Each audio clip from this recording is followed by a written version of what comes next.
Welcome to Goobertown Hobbies. My name is Brent. Today we're using markers to paint miniatures. There's no palette, there's no cup of water, and holding a marker feels natural. Of course, they have some drawbacks too. These are Speedpaint Markers from Deep Cut Studio. The kit that I bought has 20 different colors and a nice little carrying case. They're called Speedpaint Markers because they are loaded up with colored washes from the Army Painter line Speedpaint 2.0. I already have dropper bottles of speed paint at home, so I went to my local art store and bought some empty paint markers. We'll see what happens when we try making our own. I painted a bunch of minis from my hoard of unpainted figurines. I've got a pretty good sense for these markers now, and I'm ready to talk about them. This line of markers is new. I attended the Spiel convention in Essen, Germany this year, and there were a few different companies who were launching paint markers. These may end up being a trendy new thing for our hobby this year, so I figure that they're worth knowing about. At the booth for Deep Cut Studios, they had a demo table set up as a paint and take. The booth was packed for all 4 days of the convention, and these speed paint markers were selling fast. This was basically a stealth pre-release. This was the first time that Deep Cut Studio was showing off the markers, and it was ahead of their official online release. They were selling a set of 10 and a set of 20. I bought the bigger set so that I could take it back home and give speed paint markers a proper test. I've done a few videos about speed paint and the slap chop painting technique before, and I was a beta tester for one of the waves of speed paint. That being said, nobody told me about these markers and they were a complete surprise. The only reason that I have some early on this go around is because I was in the right place at the right time. So one of my greatest achievements in this life was when I harassed Army Painter about their paint names. This resulted in them printing descriptive subtitles. Occultist Cloak is an ambiguous gamer name for blackish blue-gray. Raging Sea is a less useful name for deep greenish blue. And hardened leather is a material which is sometimes light brown. Rigor mortis is a medical condition that we're all gonna have someday. Of course, we instinctively associate it with the color light grayish green. Deep Cut Studio took a giant step backwards and reverted to the dumb gamer names without the useful subtitles. I'm not happy to see that, but let's keep going. I made myself a little color swatch. Most of the color wheel is represented, and we have a handful of neutral colors as well. Okay, so these are pump-style paint markers. The art world has known about these for a long time, but they're new to me. They're spring-loaded. When you depress the spring, color flows into the tip. To get these started, I shook them up, and then I held the spring down for about 30 seconds to get these brand new tips loaded up for the first time. I went to my local art store, and I was able to find empty paint markers of a very similar design. This is a Molotow Pump Softliner 222EM. For some reason, this empty marker cost me more than twice as much as the full ones from Deep Cut Studio, so I'm not going to be making myself a big set of homemade speed paint markers. You can take the tip assembly off with this reverse thread. Then there's a spring-loaded valve that plugs the body of the marker. If you pull this out, you can see how pressing down on the sheath of the tip compresses the spring and opens up the valve. Most of the time when you're painting, the valve is shut, but when the tip is running dry, you press the spring down to juice it back up. Behind the valve, there's a reservoir and a big steel ball for mixing. The set I bought didn't include the color gold, so I took a bottle of speed paint, Hoplite Gold, and got it loaded up. The markers hold 6 milliliters of paint, while an ordinary dropper bottle is 18 milliliters. As a warm-up, I painted this Titan Forge Rogue real quick, and then it was time to jump in with a time trial. For my first set of test models, I have a starter box for the one-page rules Age of Fantasy skirmish game.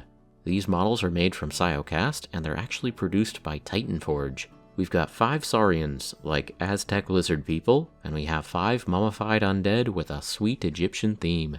This is why I wanted some gold paint.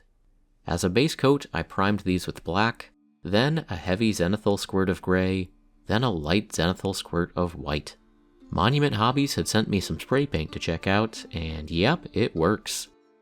The last step before getting to the markers was a quick pass with a white dry brush. I put some white paint onto a soft makeup brush, I wiped most of it off onto my dry palette, and then I dry brush the miniatures. This picks up the details a little bit, and it gives me a chance to double check that the important areas like the faces are bright enough. Okay, I'm starting the timer and I'm using the markers to paint 10 models for this little skirmish game. The timer isn't important. The Guinness Book of World Records does not care how long this takes.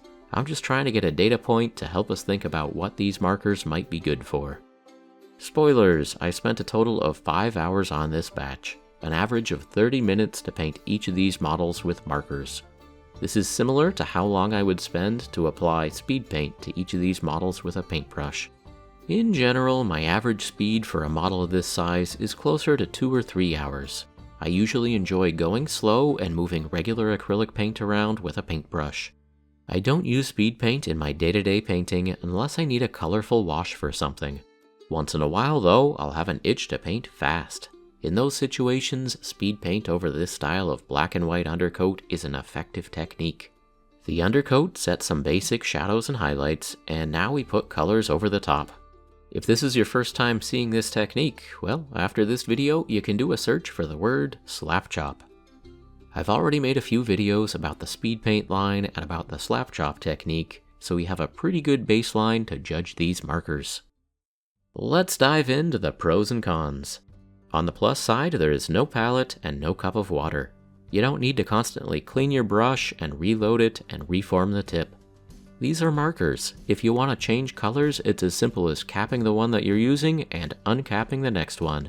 My muscle memory wanted to dunk the marker in a cup of water and clean it off on a paper towel, but of course that's not how markers work. It's convenient to not need a palette, but there are drawbacks. First, mixing colors isn't really an option. You don't have a palette to mix 2 drops of green with 1 drop of yellow or something like that. Wet blending 2 colors on the model isn't a great option either because you don't want to contaminate the marker tips. Also, Speedpaint 2.0 dries fast. It doesn't have a long enough working time to easily blend colors on the miniature. If you want, you can wait for the first layer to dry and then tint it with a second color over the top. That works okay depending on what the 2 colors are. For the Saurians, I overlapped some pink on their underbellies with the coral on their dorsal side, and that gave a pleasing enough transition. Another drawback to markers is that it's harder to control how much paint you're working with. If you look at the tip of the marker, it can be anywhere between slightly juicy and quite juicy. You can use the spring-loaded pump to get higher on the juicy scale, but it's tricky to really dial it in. I found that it was difficult to use speed paint markers to do a true wash. The marker colors things in stroke by stroke. We can get the strokes to be liquidy and have a bit of flow, but with a brush, we have the option of really dumping the speed paint on and using the wash properties to properly shade those deep areas. I was able to get some of the markers to behave like a wash if the tip was juicy enough, but for a lot of them, not really. For many of these markers, they just behave like markers. On these one-page rules minis, I painted the flagstones a few different colors, and then I used a paintbrush to give them a real wash with sand golem that I diluted with a bit of speed paint medium. Sand golem through the marker wasn't doing what I wanted it to do in this situation, but I think the bases look great when they're really doused with a thinned down version of this wash. Some speed paint colors had a better flow through the marker tips than others, but for me, sand golem seemed to be the least juicy. So with brushes, it takes more time to use a palette and load them up, but you also have more control over how much liquid you're using. A paint palette gives you more control of opacity. Sometimes when I'm using these markers, the color goes on more opaque than I want, and sometimes it goes on more translucent than I want. Another advantage of a brush is the ability to wick away excess paint. If we accidentally put on too much paint, it's easy to come back and wick it up with a paintbrush. But the tip of the marker can't really do that.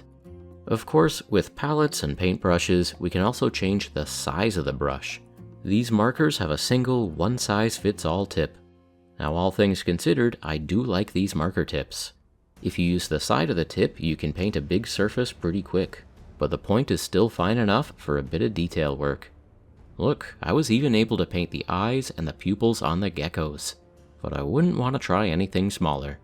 The precision of these markers is decent. Another nice thing about the tips is that they are stiff and durable. They're good for stabbing and poking and stippling. They're capable of jamming in and painting hard-to-reach areas like armpits, and they're also great for making dotted patterns like on the scales of the Saurians. Deep Cut Studio is selling extra replacement tips, and the set that I bought came with a lot of them. This made me nervous that their durability would be really bad, but so far these are holding up well.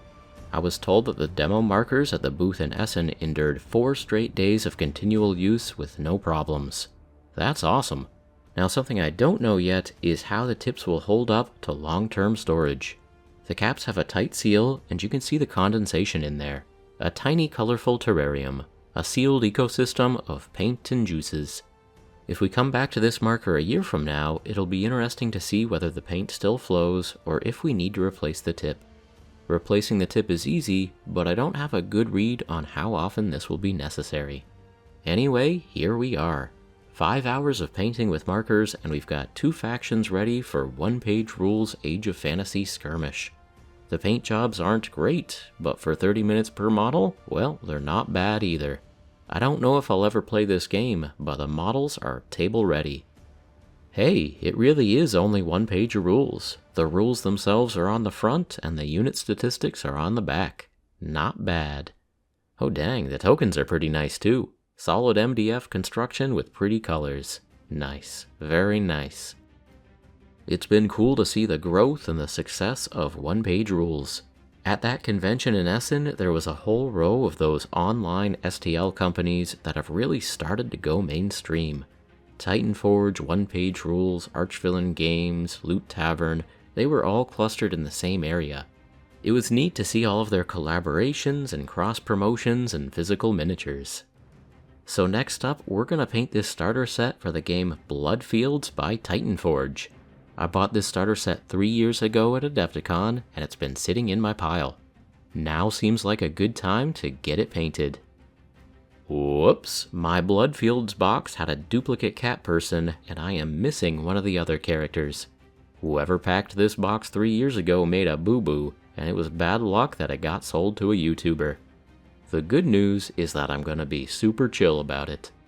I'll undercoat one cat person with pure white, and I'll undercoat the other in the slap chop style black and white, and we'll see if it makes a difference. If I ever really get into Bloodfields, I'll just 3D print some extras of whichever characters I want.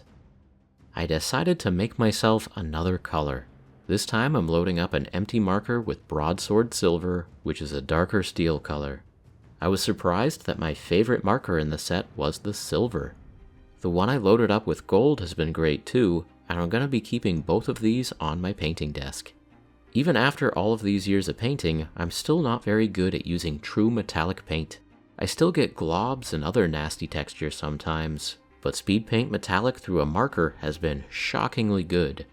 Nice and smooth, and just the right amount of coverage. The metallic is the sleeper hit of the set, and I want more of these.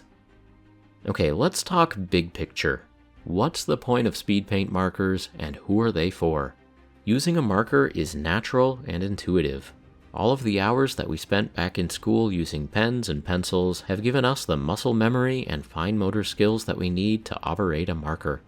There's less of a learning curve to these than there is for a paintbrush. As we're thinking about who this product is for, well, this could be an entry point for kids and folks who are brand new to painting. I'm always excited to see new on-ramps into the hobby of miniature painting. I didn't film the children, but a lot of the folks at the Paint and Take booth in Essen were painting their very first miniature, and that makes me happy. Brushes and palettes can be a bit intimidating for a newbie, but nobody is afraid of markers.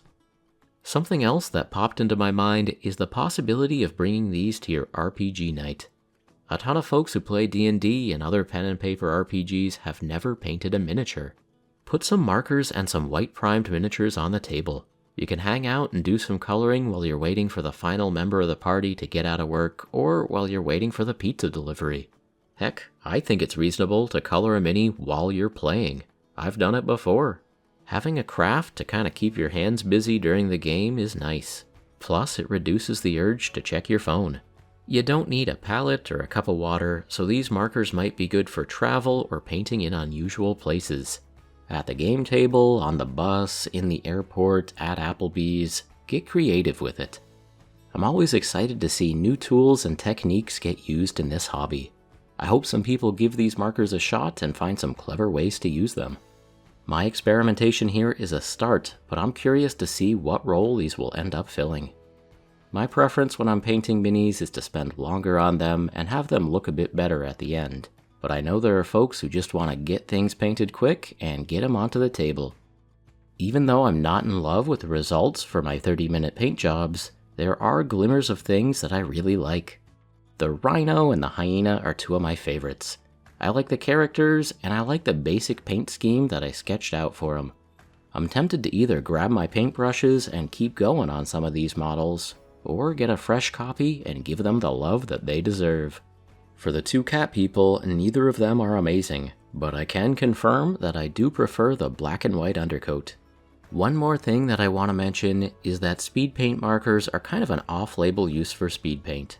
Speed paint was designed as a wash that would be brushed onto a model and flow into the recesses.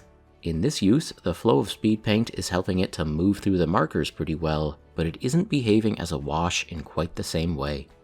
Speed paint markers are pretty cool, but speed paint wasn't designed with this application in mind. If enough people show interest in painting their models with markers, we may see some new formulations that are specifically designed for this application. Alright, so 30 minutes per model isn't enough to create a masterpiece, but it is enough to examine every surface of the miniature and really get a feel for it. I've figured out what parts of the minis are supposed to be skin and scales and fur and cloth and armor. I got to experience each of these and see what the sculptor intended and discover what they have to offer. These models and these characters are in my memory banks now. I'll recognize them the next time that I see them somewhere, and I'll be able to say, hey, I painted that. That's a great model. Alrighty, that's all I have for this time. Thanks so much for watching.